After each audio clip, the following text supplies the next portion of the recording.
حضرت عمر کی ہیں تو پوچھا کہ میرے باپ کی، ان کا ان کی تو ایک نیکی جو ہے وہ غار ثور کی سب پہ بھاری ہے۔ اس حدیث کو شیخ البانی نے، شیخ زبیل زئی صاحب نے، دونوں نے لکھا ہے یہ موضوع حدیث ہے، وضع کی گئی حدیث ہے، لیکن یہ ہمارے مسلمانوں کے بچے کو یاد ہے، جعلی حدیث ہے، ضعیف نہیں سر، گھڑی ہوئی حدیث ہے۔ اور جو مسلم شریف کی حدیث تھی وہ ہم نے آگے ایکسپلور کیا کہ حضرت عمر کہتے تھے مجھے علی پر رش کہ مجھے وہ جھنڈا نہیں ملا اور علی کو ملا۔ دوسری طرف سیدنا علی بھی سیدنا عمر سے بڑی محبت کرتے ہیں۔ بخاری اور مسلم دونوں میں حدیث ہے، مشکات میں بھی آپ کو مل جائے گی 3 جلد میں، حضرت ابو بکر عمر کے فضائل کے چیپٹر میں۔ عبداللہ ابن عباس کہتے ہیں کہ سیدنا عمر کی میت رکھی ہوئی تھی اور لوگ ان کی میت پہ رو رہے تھے اور اپنے اپنے انداز میں ان کے اوپر سلام پیش کر رہے تھے کہ آپ کی وجہ سے اللہ نے اسلام کو اتنا عروج دیا، رومن اور پرشین امپائر گر گئی، یرموک اور قادسیہ میں اللہ نے مسلمانوں کو فتوحات دی۔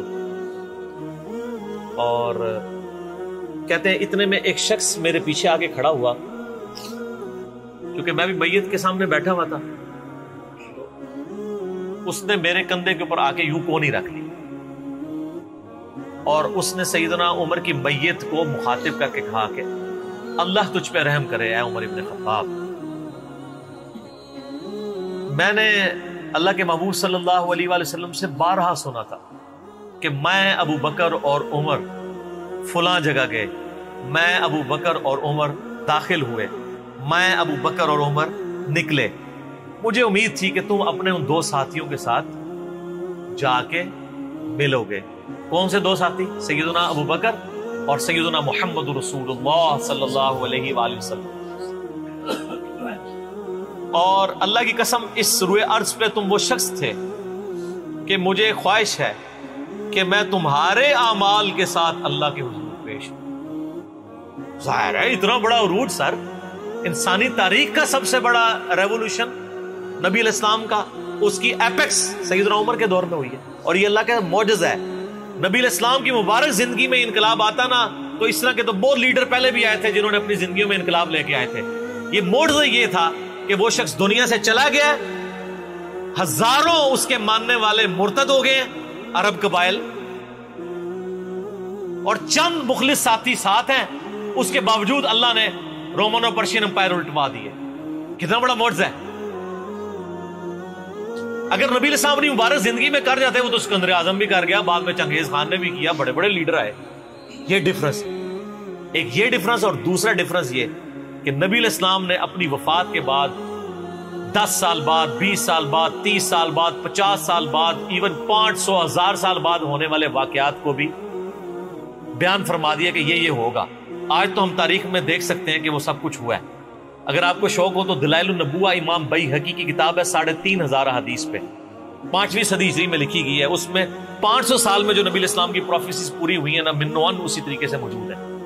بخاری مسلم میں جو حدیثیں ہیں تاتاریوں سے جنگوں والی، وہ اس وقت تک نہیں ہوئی تھی، حدیثیں تو پہلے سے موجود تھی، آج تو ہم ان کو بھی درست مان رہے ہیں۔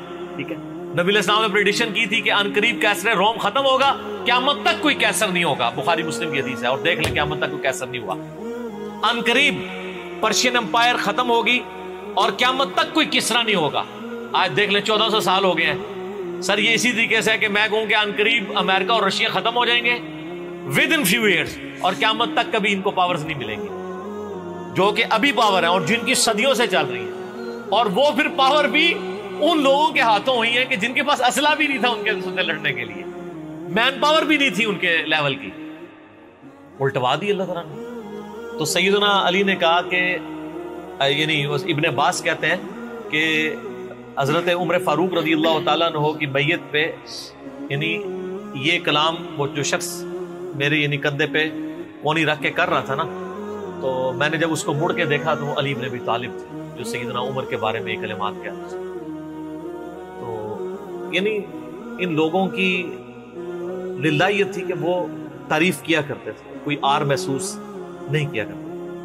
اور آپ دیکھیں سیدنا عمر کی بھی کتنی محبت تھی سیدنا علی سے کہ جب کبھی بھی فارن ٹور پہ جاتے تھے اپنی جگہ حضرت علی کو خلیفہ بنا کے جاتے تھے، کیونکہ نبی علیہ السلام جب تبوک پہ گئے تھے تو سیدنا علی کو چھوڑ کے گئے تھے، بخاری مسلم میں آتا ہے حضرت علی رو پڑے. پہلا اور آخری موقع تھا کہ جنگ میں نہیں گئے. تو فرمایا تم اس پہ راضی نہیں ہو؟ تمہاری میرے ساتھ وہی نسبت ہے جو ہارون کی موسیٰ کے ساتھ، مگر میرے بعد کوئی نبی نہیں. تو حضرت عمر اس سنت پہ عمل کرتے تھے. جب بھی وہ جاتے تھے، جب بیت المقدس فتح ہوا، چابیوں کے لیے انہوں نے بلایا، سیدنا علی کو اپنی جگہ چھوڑ کے گئے. اس سنت پہ عمل کیا کرتے. اور یہ بات شیعہ کے ہاں بھی ملتی ہے. میری ایک شیعہ عالم کے ساتھ ایک دفعہ بحث ہوئی، 2011-12 کی بات ہے. تو مجھے کہنے لگے کہ حضرت عمر جو ہے نا، حضرت علی کو خلیفہ بنانے میں مخلص نہیں تھے، اسی لیے انہوں نے 6 رکنی کمیٹی بنائی. ان کو چاہیے تھا ڈائریکٹ حضرت عمر حضرت علی کو نامزد کرتے. تو میں نے کہا اس کے پیچھے ریزن کیا ہے؟ وہ تو حضرت عمر نے خود بتائی ہے، بخاری مسلم دونوں میں حدیث ہے. ابن عمر کہتے ہیں جب حضرت عمر کو زخم لگا اور اب ہمیں یقین ہو گیا کہ وہ جانور نہیں ہوں گے، کھاتے تھے تو انتڑیاں کٹ چکی تھی، یہیں سے وہ سب کچھ نکل جاتا تھا.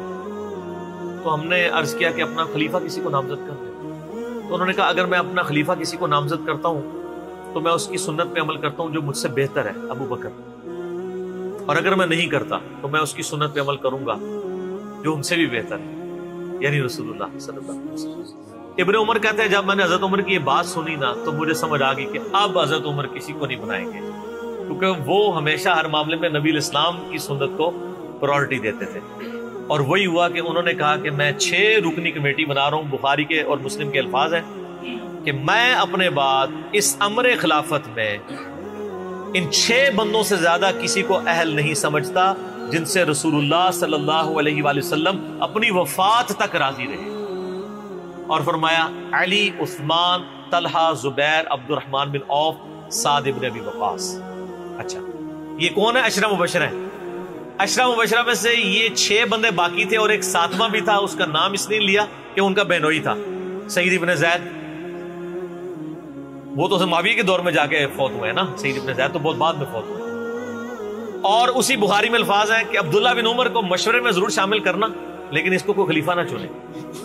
اور کہا کہ سعد ابن ابی وقاص پہ اگر تم متفق ہو جاؤ تو اسے خلیفہ چن لینا، اور میری اس بات کو دلیل نہ بنانا کہ میں نے اسے معزول کیا تھا پرشین امپائر کی گورنری سے. کہیں ایسا نہ ہو کہ تم اس پہ متفق اور کہو کہ اس کو تو عمر نے اتارا ہوا تھا، این ادھر رہنے دو. اس دے ادھر 62 ایف لگ گئی ہے. یہ 62 ایف ہے جعلی چیز ہے. اسلام میں کوئی 62 ایف نہیں ہے. اسلام میں یہ نہیں ہے کہ آپ کو مطلب موت کے غرغرے تک توبہ قبول ہے. آپ ایک بندے کے ساتھ معاملہ ہو جاتا ہے اور وہ توبہ طائب ہو جاتا ہے تو بس ٹھیک ہے. وہ تا حیات نائل کوئی نہیں ہوتا. اسلام میں کوئی تا حیات نہیں ہے. اللہ تعالیٰ کے ساتھ گستاخی کرنے والے کے لیے بھی جامعہ ترمذی میں حدیث ہے کہ موت کے غرغرے تک جو ہے وہ توبہ کا دروازہ کھلا ہوا ہے، موت کے غرغرے سے پہلے. تو 62 ایف نہ لگا دینا اس پہ. وہ ایک معاملہ تھا، وہ حضرت عمر کسی کو 4 سال زیادہ گورنر رہنے نہیں دیتے تھے، انہوں نے ان کو ہٹا دیا. تو یعنی ان لوگوں کی یہ للہیت ہوا کرتی. تو میں نے اس کو کہا کہ دیکھو کہ یہ وجہ تھی کہ انہوں نے نبی الاسلام کی سنت پہ عمل کیا کہ میں ان 6 بندوں سے نبی الاسلام راضی تھے، میں اس کمیٹی بناؤں گا. میں اور اس میں الفاظ ہیں بخاری مسلم میں کہ میں زندگی بھر تمہارا بوجھ اٹھاتا رہا، اپنے مرنے کے بعد تمہارا بوجھ نہیں اٹھاؤں گا، تم خود اپنا خلیفہ چن لینا ان 6 میں سے، یعنی میں کسی کو نامینیٹ نہیں کروں گا. دوسرا میں نے اس شیعہ عالم سے یہ بات کی کہ حضرت عمر اتنے بڑے رسک کے اوپر تھے کہ جس نے پوری دنیا کو الٹ دیا ہے اور وہ چند بندے لے کے رومن اور پرشین امپائر کا وزٹ کر رہا ہے. کوئی بھی قافلہ ان پہ حملہ کر کے ان کو شہید کر سکتا تھا.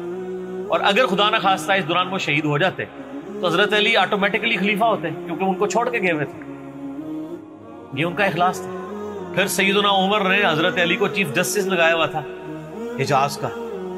چیف جسٹس آج کل نہیں سنبھالا جا رہا، اور اس زمانے میں جب اسلام کا دور دورہ ہو، عدل کا نظام ہو، اور تینوں جو زہد کے امام تھے نا حضرت عمر نے ان کو چیف جسٹس لگایا تھا. رومن امپائر گری، اصحاب صفہ میں سے ابو درداء کو لگایا، سب سے غریب ترین صحابی. یہ ان کا کرائٹیریا تھا. ابو سفیان، بڑے بڑے لوگ جو اینڈ پہ مسلمان ہوئے، یہ لائنیں بنا کے کھڑے رہتے تھے. حضرت عمر ان کو نہیں ملتے تھے جب تک باقیوں سے فارغ نہ ہو جائے. وہ کہتے تھے ہم سردار. ان کا نہیں، تم اسلام میں بعد میں آئے ہو. اور وہ مہاجرین کے وظیفے اور اصحاب بدر کے وظیفے انہوں نے باقیوں سے ڈبل لگائے ہوئے تھے کہ انہوں نے برے وقت میں اسلام کا ساتھ. اور پرشین امپائر گری، عبداللہ ابن مسعود زہد ترین صحابی، زہد کے امام، ان کو وہاں پہ چیف جسٹس لگایا. اور حجاز کے اندر سیدنا علی کو لگایا. اور اس سے بھی بڑھ کے سیدنا علی ابن ابی طالب کی ایک بیٹی ہے ام کلثوم.